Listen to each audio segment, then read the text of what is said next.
Assalamualaikum warahmatullahi wabarakatuh.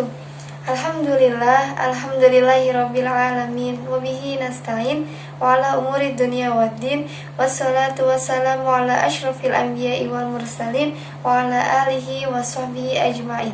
Rabbi shrah li sadri wa yassir li amri wahlul 'uqdatam min lisani yafqahu qawli, amma ba'du. Yang terhormat Bapak Dr. Irham MAPD selaku dosen pengampu mata kuliah Studi Naskah Pendidikan Islam. Dalam video ini saya akan membaca dan menjelaskan makna dari kitab Adabul Alim wal Muta'alim karangan Syekh Kiai Haji Hasyim Asy'ari pada bab 5 tentang adab guru terhadap dirinya sendiri.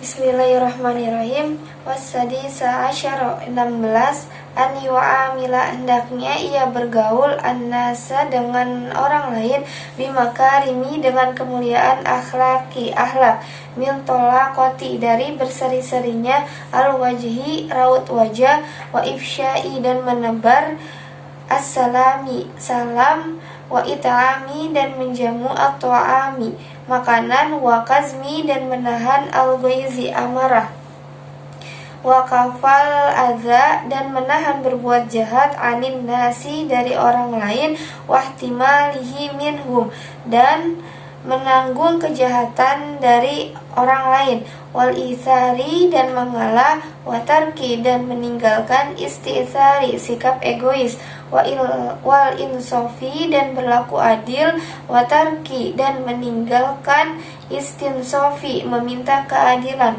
wa syukri dan mensyukuri at-tafadduli anugerah wa ijadi dan membuat ar-rohati nyaman wa sayyi dan kelapangan fi qodoil hajati dalam memenuhi kebutuhan wa bazli dan menyerahkan al-jahi kedudukan fi syafaati dalam memberi pertolongan wa talaqtufi dan berbelas kasih bil fuqara'i dengan orang-orang fakir wa tahabbubi dan membuat senang ilal jironi kepada tetangga wal aqrabai dan beberapa kerabat warifki dan ramah bitolabati dengan para pelajar wa i'anatihim dan menolong wa barrihim dan baik kepadanya wa idza ra'a dan di saat guru melihat man la yatimmu seseorang tidak menyempurnakan sholatuhu sholat toharotahu bersucinya au syai'an atau sesuatu minal wajibati dari beberapa kewajiban arsyadahu maka guru menunjukkan bilatfi dengan belas kasih warifkin dan ramah kama fa'ala sebagaimana melakukan an-nabiyyu sallallahu alaihi wasallam Nabi sallallahu alaihi wasallam ma'al a'rabi bersama orang Arab alladzi bala yang kencing fil masjidi di dalam masjid wa ma'a dan bersama Muawiyah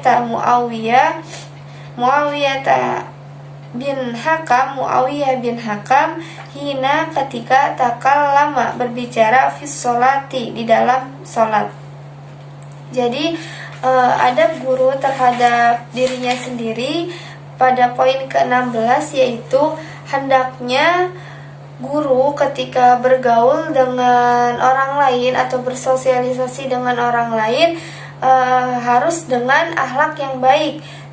Bagaimana akhlak yang baik? Seperti menunjukkan wajah yang berseri-seri ketika bertemu dengan orang lain, kemudian menunjukkan wajah yang enak dipandang ketika bertemu orang lain, menebarkan salam, kemudian menolong kepada sesama, baik kepada saudara, tetangga, bahkan kepada anak muridnya, dan berbuat baik kepada fakir miskin, kemudian menahan diri dari amarah serta menahan diri agar tidak menyakiti orang lain, kemudian memiliki sikap yang sabar dan mensyukuri segala nikmat yang telah diberikan oleh Allah.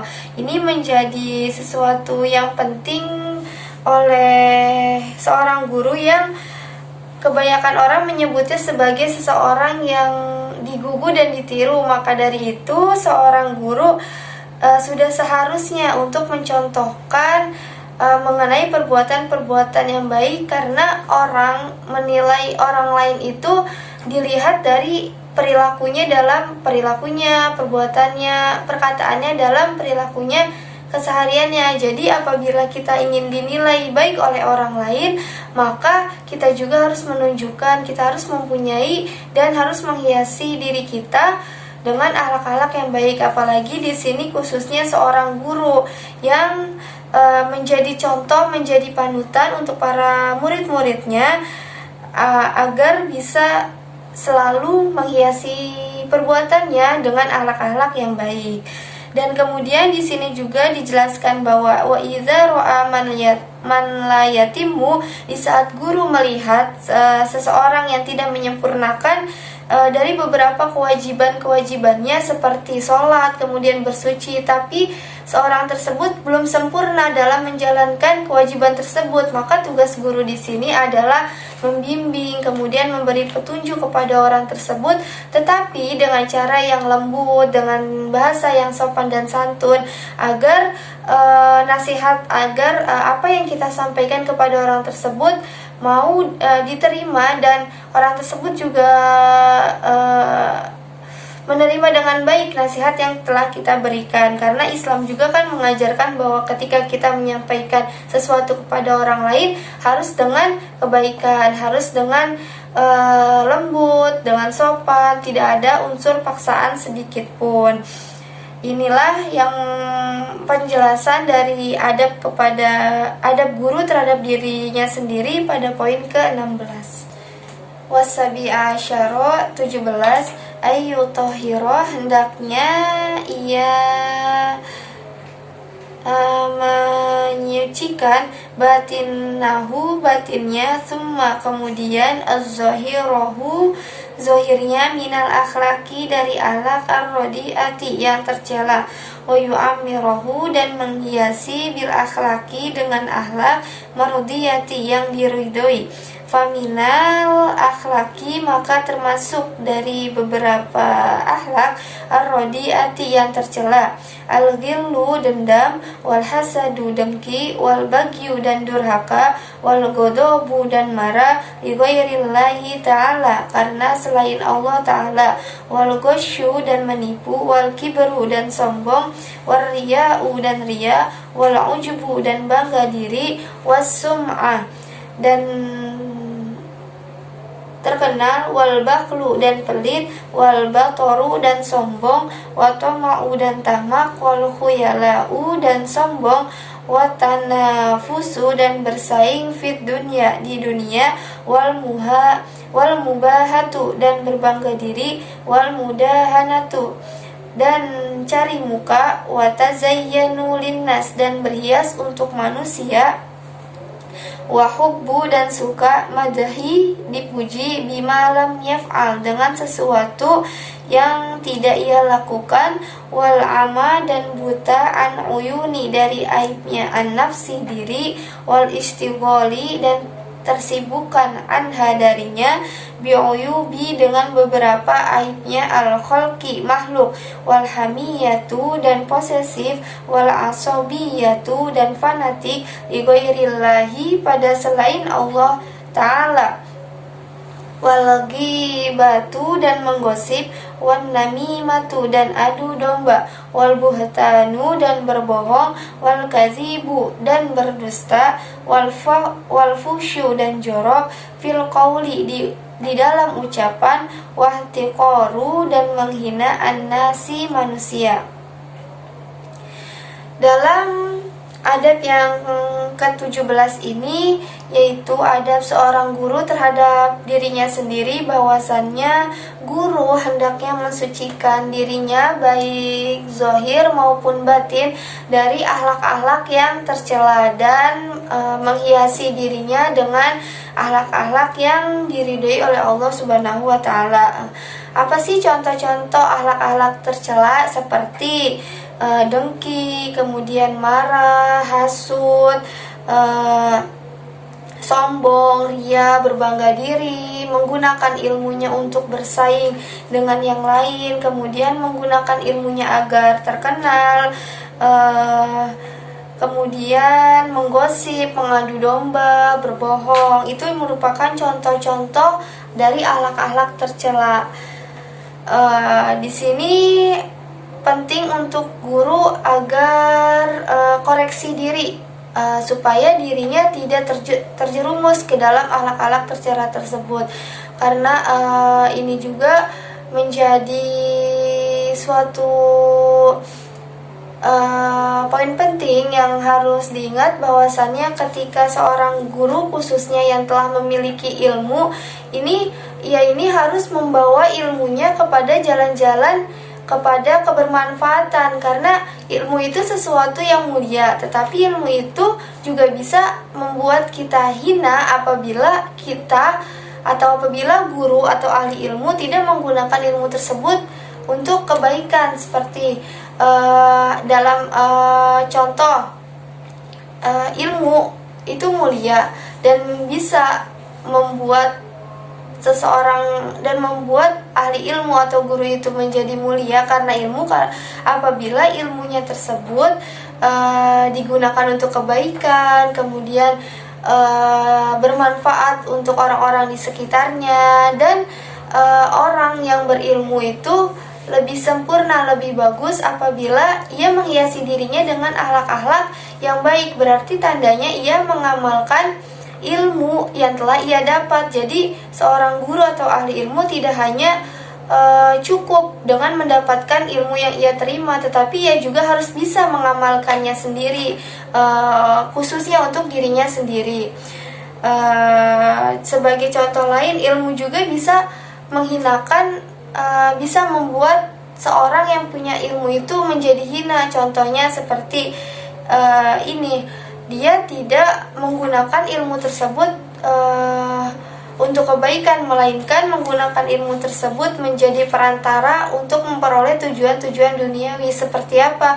Ya, untuk meraih jabatan, kemudian ingin terkenal dengan ilmunya, kemudian untuk berbangga dengan ilmunya, sombong, kemudian juga untuk agar dipandang di masyarakat atau agar dipandang oleh orang lain. Inilah yang menjadi sesuatu yang perlu diingat oleh guru ketika telah mempunyai ilmu, yaitu untuk menggunakan ilmunya sebaik mungkin agar tidak membuat kita menjadi terjerumus ke dalam akhlak-akhlak tercela. Karena alangkah baiknya seorang penuntut ilmu dihiasi dengan akhlak yang baik melalui ilmu tersebut. Falhadzaro, maka waspada, sungguh waspada, min hadhihi, dari inilah, sifati, beberapa sifat, khabithati, yang buruk, wal akhlaki, dan beberapa akhlak, razilati, yang tercela. Fa innaha, karena sesungguhnya, al babu, pintunya, kulli syai'in, segala kerusakan, balhia, bahkan adapun, syarru kulluhu, ialah kerusakan seluruhnya. Jadi apabila seorang guru telah memiliki atau berbuat tercela, berbuat akhlak-akhlak yang tercela, itu berhati-hatilah, waspada, sungguh waspada, karena akhlak-akhlak yang telah disebutkan tadi, akhlak-akhlak tercela yang telah disebutkan tadi ini merupakan pintu atau merupakan awal dari keburukan ke keburukan. Jadi pintunya segala kerusakan. Jadi apabila guru telah memiliki akhlak tercela, maka dikhawatirkan ini menjadi suatu awal ia mengalami kerusakan ke depannya. Maka hendaknya guru berhati-hati dalam berbuat atau bertingkah laku dalam kesehariannya, agar ia bisa mencontohkan perbuatan yang baik kepada orang lain ataupun kepada murid-muridnya. Ba'du ashabi, sebagian para pemilik an-nufusi, nafsu, al-khabithati, yang buruk, min fukahai, dari para ahli fikih, az-zamani, zaman sekarang, wa ulamaihi, dan para ulamanya, bikasirin, dengan banyak, min hadhihi sifati, Dari inilah beberapa sifat illa man asomahullah, kecuali orang yang dijaga Allah Ta'ala. La siyama, apalagi la siyamal hasadi, apalagi dengki, wal ujubi, dan bangga diri, wariyai, dan riya, watakaburi, dan sombong, wadwiyati, dan beberapa, dan sombong. Jadi pada zaman sekarang ini memang para ahli fikih, kemudian para ulama ini rentan diuji oleh Allah dengan sifat-sifat tersebut. Ini makanya sangat menjadi perhatian untuk para pemilik ilmu atau seorang guru atau ahli ilmu, baik para ulama atau fuqaha, untuk benar-benar mensucikan dirinya dari sifat-sifat tercela dan menghiasi dirinya dengan sifat-sifat yang baik, karena Allah memang akan menguji dari beberapa para ulama dan para ahli fikih dengan sifat tercela itu, seperti dengki, kemudian bangga diri, kemudian riya, sombong, dan hanya orang-orang tertentu yang memang dijaga oleh Allah yang tidak akan berbuat seperti itu. Wadwiyati, dan beberapa obatnya, hadhil amrodi, inilah maka barang siapa mustaufatun, dihimpun, fi kutubi raqaiki, di dalam kitab-kitab yang meluluhkan, faman aroda, maka barang siapa menghendaki, tathiro, menyesuaikan nafsihi, dirinya, minha, dari, fa'alaihi, maka menetapilah, bitil kal kutubi, terhadap itulah beberapa kitab, waman anfa'aha, dan dari termasuk paling bermanfaatnya kitab, wa altofaha, dan paling kecilnya kitab bidayatul hidayah, kitab Bidayatul Hidayah, lil Imamil Ghazali, milik Imam Ghazali. Jadi ada obat tentang alak-alak tercela tersebut, seperti al-hasadi, dengki, wal ujubi, bangga diri, waria, iria, dan watakaburi, sombong. Itu ada obatnya dan dijelaskan dalam sebuah kitab yang menjelaskan tentang halusnya watak. Jadi apabila seorang guru atau seorang ahli ilmu ingin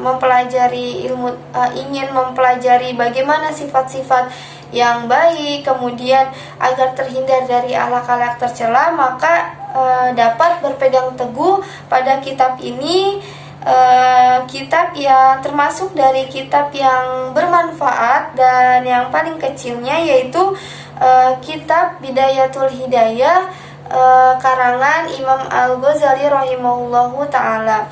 Jadi mungkin ini bisa menjadi bahan untuk para guru atau ahli ilmu supaya bisa mengetahui bagaimana sih akhlak-akhlak yang baik, kemudian akhlak-akhlak tercela yang harus dihindarkan oleh guru, dan akhlak-akhlak baik yang harus dilakukan oleh guru dalam perbuatannya sehari-hari. Jadi adapun kesimpulan dari 2 poin ini adalah hendaknya seorang guru atau seorang ahli ilmu yang banyak menjadi contoh, yang menjadi panutan bagi para muridnya, hendaknya ia bisa memberikan teladan yang baik dengan menghiasi dirinya dari perbuatan-perbuatan yang mulia, perbuatan yang diridhoi Allah, dan menjauhkan dirinya dari segala akhlak yang tercela. Karena apabila seorang ahli ilmu, seorang guru, ia yang sudah memiliki banyak ilmu, yang lebih mengetahui daripada orang-orang di sekitarnya, sangat disayangkan apabila ia menghiasi dirinya dengan perbuatan-perbuatan yang tidak baik, perbuatan yang tercela. Itu sangat disayangkan. Jadi lebih sempurnanya lagi jika seorang ahli ilmu, guru ini yang sudah memiliki, yang sudah dikasih anugerah oleh Allah, ilmu yang ia dapat, kemudian ilmu yang lebih banyak,